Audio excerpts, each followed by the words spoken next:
Dad's silent revenge. How's it feel to be the man everyone hates? Patricia sneered at me across my own dining room table. Her phone pointed right at my face like she was filming some kind of social media content. I set down my coffee mug, looked her dead in the eye, and smiled. How's it feel to know you're homeless starting today? The room went dead silent. Her little smirk disappeared real quick.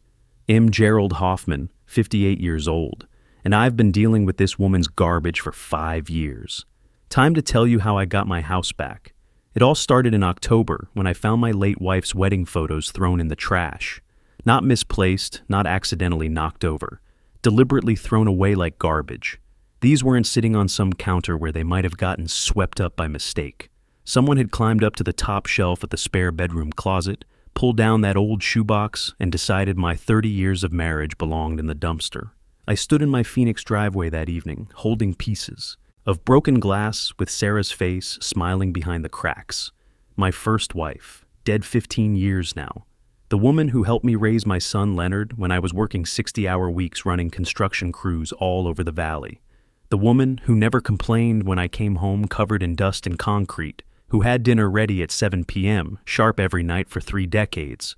This wasn't carelessness. This wasn't spring cleaning gone wrong. This was Patricia making a statement about who belonged in this house and who didn't. See, 5 years ago, when Leonard's first wife died in that car wreck on the I-10, I wanted to help him get back on his feet. The man was destroyed, lost his job, could barely function, had medical bills piling up from trying to save her. So, I did what any father would do. I signed over the deed to this house, the house I'd bought with 32 years of construction wages, every overtime check, every weekend side job, laying tile or fixing someone's plumbing. I kept lifetime residence, rights, all legal and proper. My attorney made sure of that. I figured we were family. I figured blood meant something. I figured wrong. Patricia, his new wife, had different plans for my house, and apparently different plans for me. The morning after I found those photos, in the kitchen making breakfast when she walks in. Now, I've been cooking breakfast for construction crews of 20 hungry men for 3 decades. I know my way around eggs and bacon, but Patricia takes one look at my plate and says, "Gerald, maybe you should eat less. At your age, metabolism slows down. You don't burn calories like you used to." Leonard's sitting right there at the table, scrolling through his phone like nothing happened. Doesn't even look up. Just lets her comment sit there in the air like a bad smell. I'm standing there with my spatula, thinking about all the times I fed his skinny ass when he was growing up, all the pancake breakfasts and Saturday morning bacon, and now I'm supposed to take diet? Advice from someone whose idea of cooking is reheating takeout containers? Just trying to help, she added with that fake smile she practiced for her Instagram photos.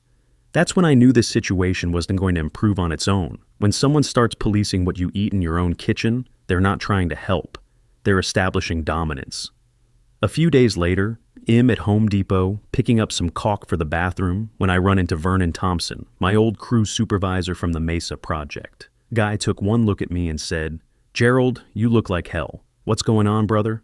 Vernon and I had worked together for 15 years. We'd built half the strip malls in East Phoenix, survived the recession of '08 when construction work dried up, celebrated when we finally got that big casino contract that kept us busy for 2 years straight. He could read me like a blueprint. I almost told him everything right there between the lumber aisles. Almost let it all spill out. How Patricia had taken over my house, thrown away my memories, made me feel like a stranger in my own home. But old habits die hard. In construction, you handle your own problems. You don't air your dirty laundry in public.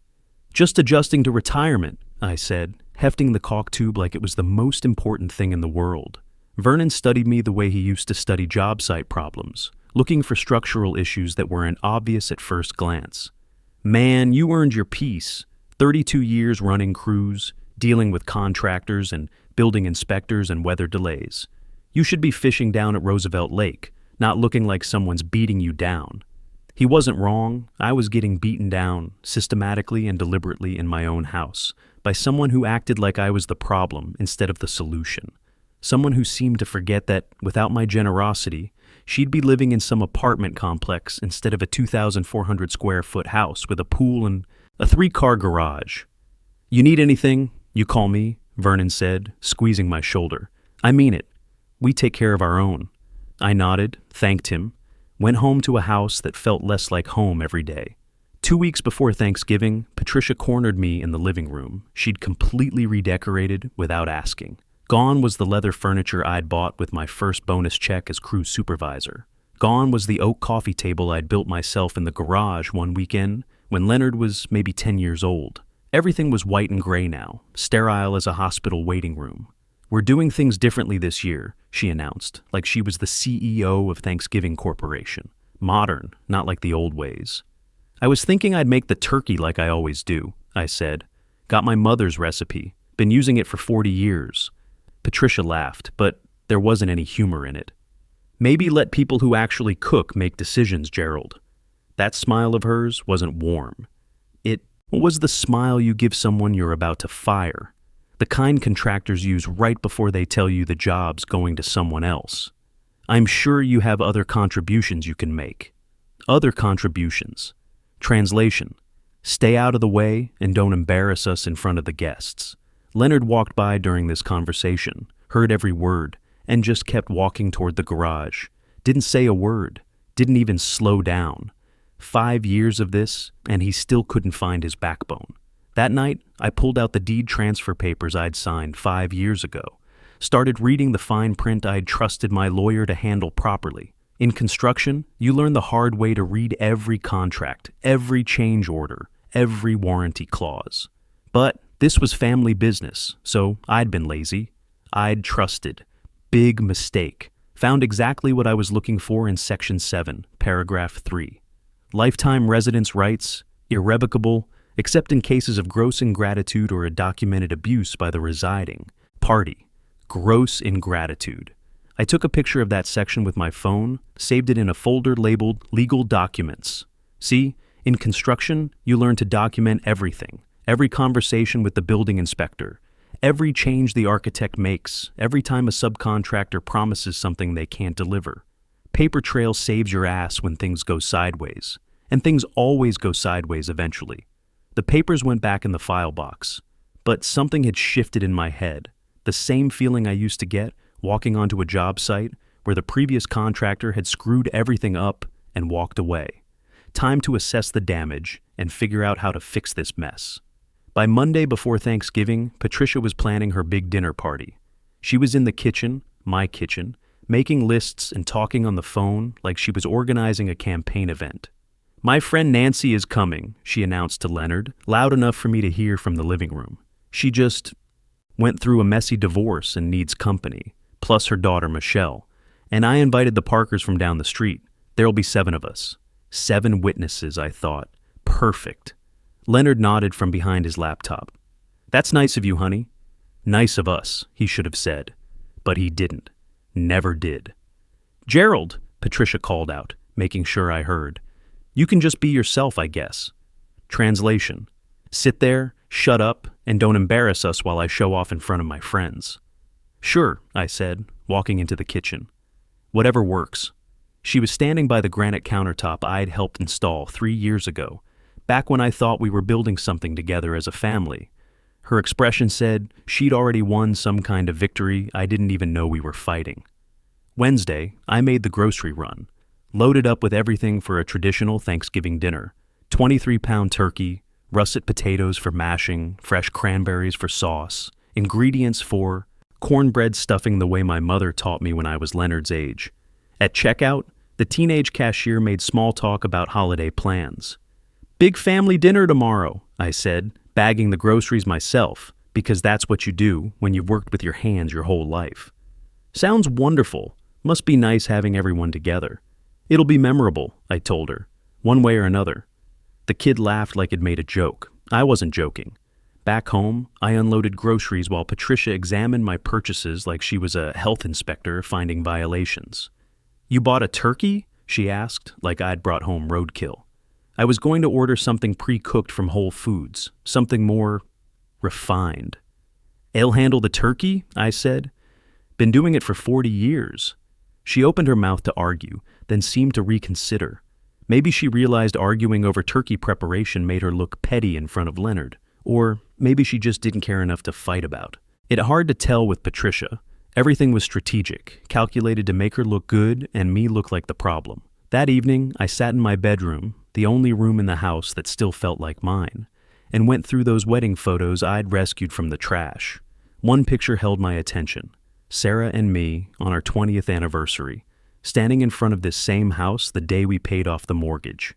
We looked so proud, so sure we'd built something that would last. I placed the photos carefully in my nightstand drawer and started planning. Thursday morning, I was up at 5 a.m. prepping that turkey. Patricia came downstairs around 9, already dressed like she was heading to some kind of photo shoot. Hair perfect, makeup done, wearing one of those outfits that probably cost more than I used to make in a week back when I was starting out in construction. "Try not to dry it out," she said, watching me rub seasoning under the skin the way my mother had taught me 50 years ago. "It'll be perfect," I said. Not defensive, not argumentative, just stating a fact. When you've cooked Thanksgiving dinner for your family for 4 decades, you know what you're doing. The guests started arriving at 4 p.m. sharp. Nancy Williams, Patricia's divorce survivor friend, showed up first with her daughter Michelle. Then came the Parkers from down the street. Nice couple, probably didn't know what they were walking into. By 4:30, we had 7 people in my dining room, sitting around the table I'd bought when Leonard graduated high school. Patricia made the introductions like she was hosting some kind of charity event. "And this is Gerald," she said when she got to me, like I was the hired help who might need explaining. "Thank you, Gerald, for letting us use your kitchen in our house." Emphasis on our house. First shot fired, right in front of everyone. I caught the slight pause from Nancy, the way Michelle's eyebrows went up, just a fraction. Even strangers could hear the edge in that comment. The dinner itself was perfect. Turkey carved clean, potatoes creamy, stuffing seasoned just right. Everything I'd been making for decades, everything Patricia claimed she could do better. But nobody was commenting on the food quality. They were too busy navigating the tension you could cut with a carving knife. For the first hour, conversation stayed safe. Nancy talked about her new job. Michelle mentioned college applications. The Parkers shared stories about their recent trip to Sedona. Normal Thanksgiving dinner talk. I even got to contribute a few comments without Patricia shutting me down. Then Michelle asked about my construction days, and I started telling them about this 12-story office building we'd put up in downtown Phoenix back in '95. Trickiest foundation work I'd ever done. Had to dig down 30 feet through caliche hardpan, hit groundwater twice, had to redesign the whole support system. "Gerald!" Patricia cut me off mid-sentence like I was some old drunk, boring people at a bar. "Nobody wants to hear stories from 30 years ago. We're trying to have a modern conversation." Dead silence around the table. Forks stopped moving. Nancy looked uncomfortable. Michelle actually looked interested in what I was saying, but now she just stared at her plate. "Actually, it sounds fascinating," said Mr. Parker, trying to be polite. "Trust me," Patricia said, louder now, making sure everyone understood who was in charge of conversations in this house. "We've heard them all before." Leonard sat there like a statue, staring at his phone, said nothing, did nothing. 5 years of this, and he still couldn't find the spine to defend his own father. The conversation shifted to Patricia's social media business. Suddenly she was animated, talking about her Instagram followers, her sponsored posts, how she was building her brand and connecting with her audience. Her hands moved as she spoke, wine glass sloshing slightly with each gesture. "That's real. Innovation," Nancy said, playing right into it. "Well, some of us adapt to change," Patricia said, glancing directly at me. "Others cling to the past like it's some kind of security blanket." The wine was flowing pretty freely by then. Patricia was on her 4th glass when she really started getting comfortable with her audience. "You know what?" she said, standing up slightly, swaying just enough to show the alcohol was working. "Gerald, you're 58 now, right? That's the age most people start thinking about downsizing, moving somewhere more appropriate." "More appropriate for what?" I asked, keeping my voice level. "Your situation, single man, older, living on a fixed income." She gestured around the room like she was showing off property she owned. "This house is perfect for a young family. 3 bedrooms, well, really only 2 bedrooms available for actual family use, since one is occupied." She meant my bedroom, The room where I slept in the house, I'd given them out of the goodness of my heart. Nancy jumped right in, either too drunk or too tactless to stay neutral. My parents moved to a senior community at 62. They said it was liberating. No more worrying about maintenance, no more feeling like they were getting in anyone's way. Getting in anyone's way. The message was crystal clear to everyone at that table. This house needs young energy, Patricia continued, emboldened by Nancy's support. It needs people who can really utilize the space, who can make it productive instead of just existing in it. I carved another piece of turkey, chewed slowly, let her keep talking. In construction, you learn to let the other guy dig his own hole before you point out how deep he's gotten. Let's be honest about the real issue here, Patricia said, setting down her wine glass with more force than necessary. The base clinked against the plate beneath it. When was the last time anyone actually needed you, Gerald? When was the last time you mattered to anyone? The table went completely quiet. Even the Parkers, who barely knew us, looked uncomfortable. Michelle stared at her hands. Nancy's mouth fell open slightly. Then Patricia asked the question that sealed her fate. How's it feel to be the man everyone hates? That's when I smiled. Not a friendly smile, not the kind you give to family. The smile you give someone when you know something they don't. The kind I used to give contractors right before I pointed out the fatal flaw in their bid. I don't know, Patricia, I said, standing up slowly from my chair, but I can tell you something I do know. I paused, let the silence build, let everyone at that table wonder what was coming next. I know how it feels to realize that, starting today, you are homeless. Nancy let out a nervous laugh, thinking it was some kind of comeback joke. Patricia's face went from smug to confused in about 2 seconds. What are you talking about? You heard me. The smile was gone now, just cold facts. 5 years ago, I gave Leonard this house, but there were conditions in the deed that you apparently never bothered to read. Leonard stood up fast, his chair scraping against the hardwood floor. It refinished myself. Dad, what are you talking about?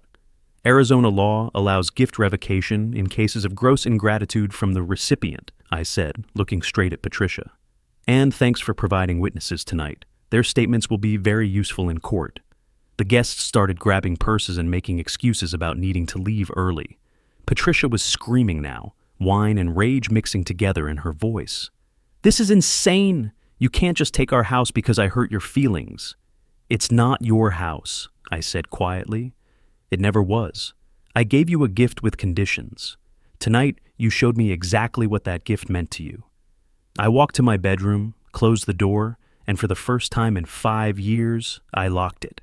Behind me, I could hear Patricia crying, Leonard trying to calm her down, trying to make sense of what had just happened. I sat on the edge of my bed and felt something I hadn't experienced in 5 years. Pure, clean relief. Next morning, I called Harold Bennett, the best real estate attorney in Phoenix. I'd built his office building back in '98, and he owed me a favor. More importantly, he was good at his job. Gerald, he said after I explained the situation, gift revocation for gross ingratitude. Don't see many of these, but you've got a solid case here. I told him everything, every insult, every witness from Thanksgiving, the systematic pattern of disrespect over 5 years. They'll hire their own lawyer, Harold warned. Try to argue the gift was absolute, that you can't impose conditions retroactively. Let them argue, I said. I've got documentation going back 5 years. Harold smiled. 32 years in construction teaches you to keep good records, doesn't it? We filed the petition that Monday. Patricia and Leonard had 60 days from official notice to find somewhere else to live. Court hearing was set for January 15th. The house became a war zone after that. They stayed in their bedroom or left entirely. We didn't speak, didn't make eye contact. Just existed in the same space like opposing armies waiting for battle. By December, Patricia had hired Susan Mitchell with her parents' money, $8,500 retainer Harold told me about. She's good, he said, but she's working with weak material. That's when I discovered Patricia's social media campaign. She'd posted on Instagram and Facebook, painting herself as the victim of a cruel father-in-law stealing our home. The comments were predictable: outrage, sympathy, suggestions for family counseling. I forwarded everything to Harold. Document it all, he said, but don't respond publicly. Let her words speak for themselves. But I did more than document. I started going through 5 years of financial records, using the same systematic approach I'd used for construction. Project accounting. Found something interesting. Patricia's social media business was pulling in serious money.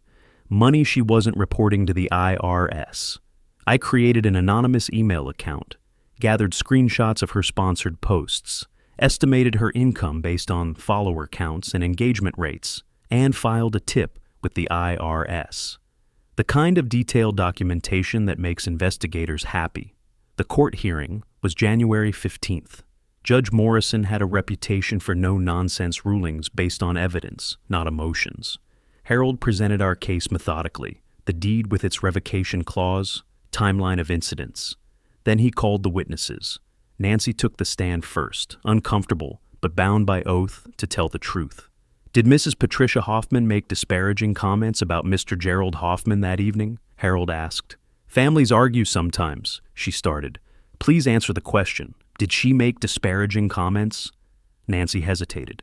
Yes. Can you describe the final question she asked him? Nancy's voice went quiet. She asked him how it felt to be someone everyone hated.